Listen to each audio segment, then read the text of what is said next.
حضرت ابراہیم علیہ السلام ایک دفعہ نہیں بار بار یہ خواب دیکھ رہے ہیں۔ میں پہلے عرض کر چکا ہوں کہ ایک عجیب انداز اللہ جل جلالہ نے اختیار کیا تھا حضرت ابراہیم علیہ السلام کو آزمانے کا۔ براہ راست جبرائیل علیہ السلام کو کہہ دیتے کہ جاؤ ابراہیم سے کہو کہ اسماعیل کے گلے پر چھری پھیر دے۔ چلو جبرائیل کو نہیں تو خواب کے اندر ہی ابراہیم علیہ السلام کو حکم مل جاتا کہ اے ابراہیم اپنے بیٹے کے گلے پر چھری پھیر، اپنے بیٹے کے گلے پر چھری پھیر۔ وہ موقع بھی ایسی بات بھی نہیں ہوئی۔ بڑا باریک سا ایک نقطہ کہ جس کا تعلق عشق سے ہے، محبت سے ہے، کہ ایک عجیب نرالا سا انداز اپنایا۔ ایک تو آزمائش ہی ایسی ایک نرالی سی تھی کہ قربان جاؤں ابراہیم علیہ السلام کی دوستی پر، کہ آج تک کسی نبی کو، کسی رسول کو، یا آج تک کسی بھی اللہ نے انسان کو اس طرح نہیں آزمایا کہ خود اپنے بیٹے کے گلے پر چھری پھیر۔ یہ آزمائش کسی سے نہیں دی گئی تھی۔ ایک تو یہ، اور دوسرا پھر آزمایا بھی اشاروں میں، صاف صاف صراحتاً نہیں آزمایا، بلکہ خواب میں دیکھتے ہیں کہ ابراہیم علیہ السلام کے ہاتھ میں چھری ہے اور وہ اپنے بیٹے لخت جگر اسماعیل کے گلے پر پھیر رہے ہیں۔ ایک، دو بار، تین بار۔ جب مسلسل یہ خواب آنا شروع ہوا تو حضرت ابراہیم علیہ السلام نے حضرت اسماعیل کو بلا کر پوچھا کہ میں خواب میں دیکھتا ہوں کہ میں تمہارے گلے پر چھری پھیر رہا ہوں، میں تمہیں ذبح کر رہا ہوں۔ فانظر ماذا ترى، کہ اسماعیل تیری کیا رائے ہے؟ علماء نے لکھا ہے، مفسرین نے، کہ ہونا تو یہ چاہیے تھا کہ ابراہیم علیہ السلام اللہ کے حکم کو بالکل ایسے پورا کرتے کہ اسماعیل کو پکڑتے اور چھری پھیر دیتے۔ تو اس آزمائش میں ابراہیم علیہ السلام نے اپنے بیٹے سے پوچھا کیوں؟ فانظر ماذا ترى، کہ آپ کی رائے کیا ہے؟ ان کی رائے معلوم کرنا چاہ رہے تھے۔ لا، قطعاً ایسی بات نہیں تھی کہ حضرت اسماعیل کی رائے معلوم کرنے کے بعد حضرت ابراہیم علیہ السلام یہ قدم اٹھاتے، بلکہ ایک جب خواب میں دیکھ لیا کہ مجھ سے یہ مطالبہ کیا جا رہا ہے اور مجھے یہ اللہ کی طرف سے حکم مل رہا ہے کہ میں اپنے بیٹے کو ذبح کر دوں، تو خواب دیکھنے کے بعد بیٹے کو تیار کرنا مقصود تھا کہ کہیں میں اس کو لے جاؤں اور وہ اڑی نہ کرے اور وہ کہیں انکاری نہ ہو جائے اور مجھے زبردستی کرنی پڑے۔ لہٰذا اللہ کے اس حکم کو بالکل اسی انداز میں ابراہیم علیہ السلام نے حضرت اسماعیل کے سامنے رکھا جس انداز میں اللہ نے حکم دیا تھا۔ یوں نہیں کہا کہ اللہ نے مجھے حکم دیا ہے اور یہ اور وہ، یا جبرائیل علیہ السلام میرے پاس آئے مجھے اللہ کی طرف سے آرڈر مل چکا ہے، نہیں، بلکہ بیٹے کے سامنے اپنا خواب رکھ دیا کہ اے میرے بیٹے، میں دیکھتا ہوں خواب میں کہ میں تجھے ذبح کر رہا ہوں، تو تیری کیا رائے ہے؟ تو چونکہ اسماعیل علیہ السلام نے بھی مستقبل کے اندر نبی بننا تھا اور ان کی تربیت بھی نبوت کے گھر میں ہو رہی تھی، لہٰذا اسماعیل علیہ السلام نے یہ بات سننے کے فوراً بعد جو کہا کہ یا ابا تفعل ما تؤمر، کہ اے میرے ابا جان جو آپ کو حکم ملا ہے آپ کر ڈالیے۔ اب بات کو سمجھیں، ایک ہے ابراہیم علیہ السلام خواب دیکھنے کے بعد اس کو کیا سمجھ رہے کہ یہ اللہ کا حکم ہے، اور ادھر ہے بیٹا اسماعیل علیہ السلام کہ وہ خواب سننے کے بعد کیا سمجھ رہے ہیں؟ یہ کیا ہے؟ اللہ کا حکم ہے۔ لہذا فانظر ففعل افعل یا ابا تفعل ما تؤمر، یہ نہیں کہا کہ اے میرے ابا جو آپ نے خواب میں دیکھا ہے وہ کر ڈالیے، یہ نہیں کہا، بلکہ کیا کہہ رہے ہیں کہ اے میرے ابا جان جو آپ کو حکم ملا ہے اس حکم کی تکمیل کیجئے، تعمیل کیجئے، ستجدنی انشاءاللہ من الصابرین، آپ مجھے انشاءاللہ اگر اللہ نے چاہا تو مجھے آپ ضرور صبر کرنے والوں میں پائیں گے۔ کیا کمال ان کا ایمان، اور کیا ایک عجیب آزمائش اور عجیب مرحلہ سے گزر رہے تھے باپ بیٹا۔ وہ بیٹا جس کو مانگ مانگ کر اللہ سے لیا ہو، اور وہ 90 سال کے لگ بھگ عمر کے اندر اللہ نے عطا کیا ہو، تو اس بڑھاپے کی حالت میں جب ایک اللہ بیٹا دے دے، اب اس کی آزمائش۔ میں یہ عرض کر رہا ہوں کہ جو آزمائش ابراہیم اور اسماعیل، ان دو باپ بیٹاؤں کو جو اللہ نے آزمایا ہے، باپ بیٹے کو جس انداز میں آزمایا ہے، اس انداز میں کسی اور نبی کو کبھی نہیں آزمایا، کبھی نہیں آزمایا۔ ایسا باریک اشارہ اور ابراہیم علیہ السلام کی سمجھ اور ان کی بصیرت اور ان کی عقل میں جو بات فوراً آئی کہ اللہ مجھ سے یہ چاہتے ہیں، اور پھر اسماعیل علیہ السلام کے سامنے رکھنا، اور ان کی سمجھ ابھی بچپن ہے، لڑکپن ہے، کہ اس بچپن اور لڑکپنے کی حالت میں ہی ایمانی کیفیت، چونکہ نبوت کے گھر میں پلے ہوئے تھے اور نبی کی تربیت یافتہ تھے، لہٰذا یہ حکم ملتے ہی فوراً تیار ہو گئے۔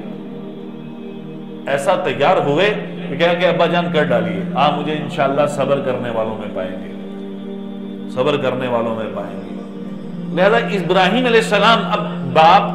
بیٹے کی انگلی پکڑ کر ہاتھ میں چھری لیے ہوئے مینا کی وادی کی طرف رواں دواں ہے کہ بیٹے کو حکم ہے، بیٹے کے لیے حکم ہے کہ اس کو ذبح کرنا ہے، اللہ مجھ سے بیٹے کی قربانی مانگ رہے ہیں، لہٰذا آج میں اس کو اس حکم پر ذبح کروں گا، آج ان کو میں ذبح کروں گا۔ عجیب آزمائشوں سے گزرے ہیں، عجیب۔ اس امت کو وجود سیدنا ابراہیم علیہ السلام سے ملا ہے، یہ ابراہیم علیہ السلام کی دعاؤں کا صلہ ہے یہ امت۔ اس امت کے باپ گزرے ہیں، والد کا مقام رکھتے تھے،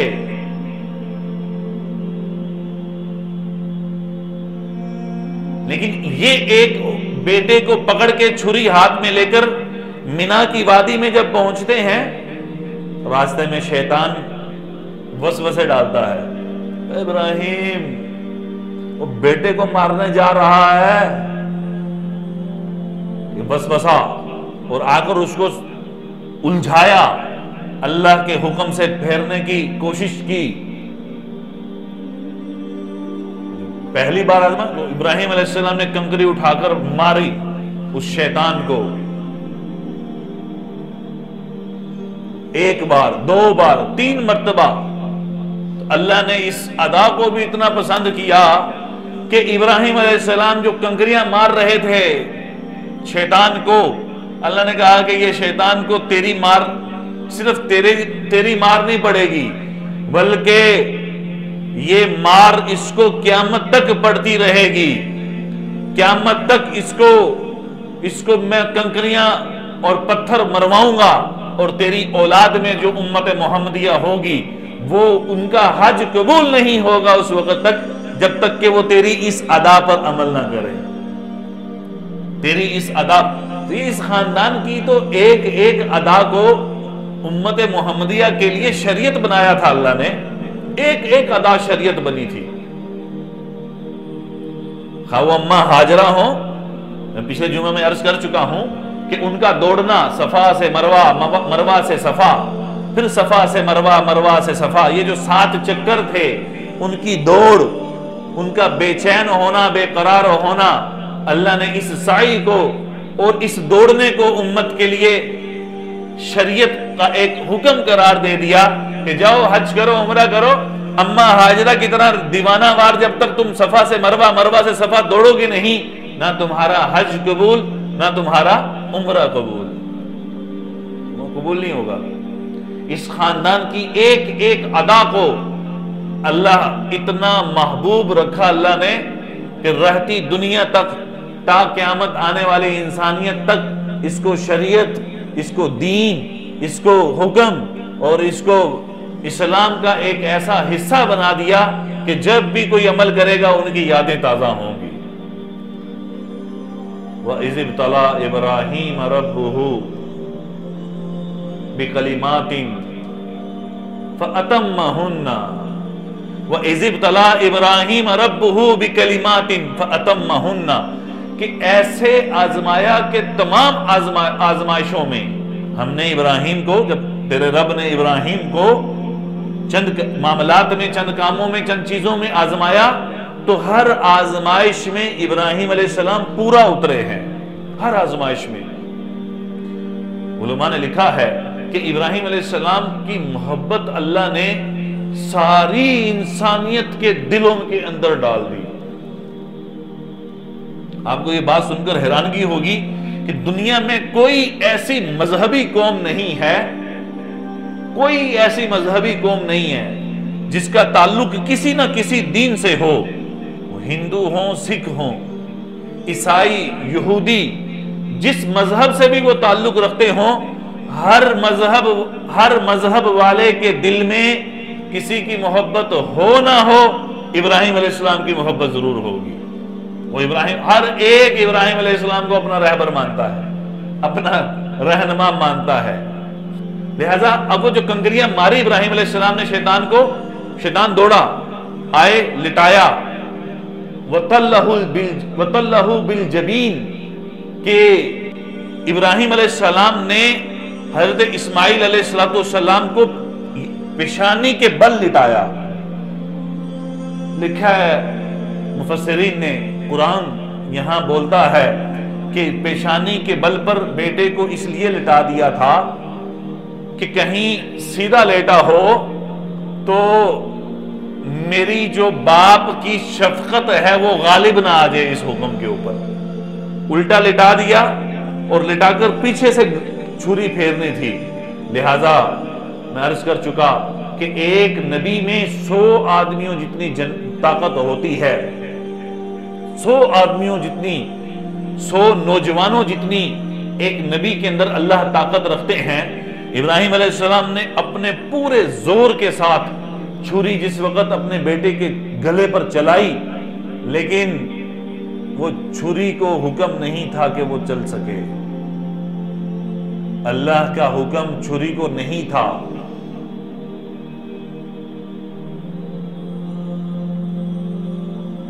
چھری کا کاٹنا یا نہ کاٹنا، یہ نبیوں کے ساتھ جو واقعات پیش آیا کرتے تھے، یہ اس امت کے لیے بڑا ایک عبرت تھی، امت کے لیے بڑا سبق تھا کہ ایمان، یقین، لا الہ الا اللہ، پوری کائنات، پوری مخلوق کسی بھی شکل کے اندر، وہ زمین، آسمان، وہ چاند، تارے، سورج، وہ پانی، وہ چرند، پرند، درند، وہ انسان ہوں، وہ جنات ہوں، یہاں تک کہ وہ فرشتے ہی کیوں نہ ہوں، خدا کے ما سوا دنیا کی ہر ایک مخلوق نفع نقصان خدا کے حکم کے بغیر نہیں دے سکتی۔ تو پوری مخلوق اس کے حکم کی محتاج ہے۔ 100 جوانوں کی طاقت لے کر ایک پیغمبر نبی حضرت سیدنا ابراہیم علیہ السلام اپنا پورا زور لگا رہے ہیں، اسماعیل کے گلے پر چھری پھر جائے، اور چھری کو حکم نہیں ہے کہ اس کو کاٹے، اس کے چمڑے کے اوپر بھی پہنچے کہ یہ کاٹ سکے۔ اللہ نے اس آزمائش کو آزمانا تھا۔ وَإِذْ قَالَ لَهُ رَبُّهُ أَسْلِمْ، جب کہا ابراہیم کو اللہ نے اسلم، جھک جاؤ میرے حکم کے سامنے، قَالَ أَسْلَمْتُ لِرَبِّ الْعَالَمِينَ، ابراہیم علیہ السلام بولے کہ میں رب العالمین کے سامنے جھک گیا۔ ہر آزمائش میں پورا اترے، اس آزمائش کے اندر بھی پورا اتر گئے۔ لہذا وہ جب چھری چلانا شروع کی، اللہ نے فوراً جنت سے ایک مینڈا لا کر وہاں رکھ دیا اور حضرت اسماعیل کو ایک طرف کر دیا۔ جب چھری پھری، خون آیا، آنکھوں سے پٹی اتار کر دیکھتے ہیں کہ مینڈا ذبح ہوا ہے، بیٹا بالکل صحیح و سالم تندرست وہ بیٹھا ہے۔ اللہ کا شکر ادا کیا کہ یہ تھی وہ قربانی کی ابتدا، آزمائش جو اولاد کی شکل میں ذبح، کہ اولاد کے گلے پر چھری پھیر کر امت محمدیہ کو اور آنے والی تمام انسانیت کو یہ پیغام دے دینا